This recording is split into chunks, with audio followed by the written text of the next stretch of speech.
If it disagrees with experiment, it's wrong.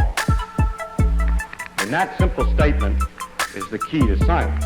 It doesn't make a difference how beautiful your guess is. It doesn't make a difference how smart you are who made the guess or what his name is.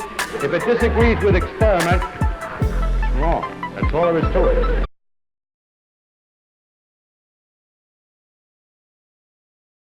To your book, Astrophysics for People in a Hurry. 14 billion years ago, the universe started, you say. How do we know? How do we know that?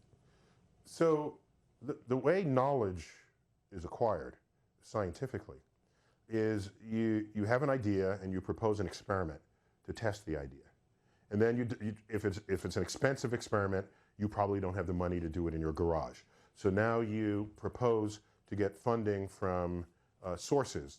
Typically, if it's pure research, it'll be a government source. The National Science Foundation, NASA has a research arm.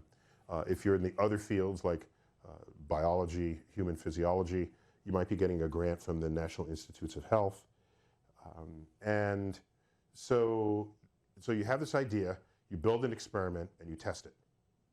And if the results of that experiment match your expectations, then the foundation of your idea gains some currency in the conversations you might have at the scientific coffee lounges, at workshops, or in the journals. Then you're a competitor of mine, and you say, you know, I never liked you. I have a different, you know, scientists are humans, you know, we're people too, right? So, and I think you're wrong. And here's the experiment I'm going to build to show that you're wrong. So then you build an experiment, and then you get a result that kind of matches my result. Well, that's interesting, because you had no intent of matching me. You don't even like me. But now the results match, and someone else does it. You'll always have some outliers just because of the experimental uncertainties that exist in all experiments. There'll always be some outliers. But when there's a general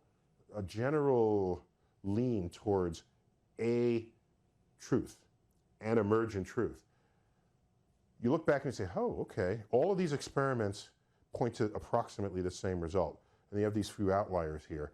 So now we come to recognize that this is the new truth, the new objectively established truth. And that's what science does. It is the most effective way we have ever devised as a species, as a culture, in decoding what is and what is not true about the natural world. Nothing rivals it.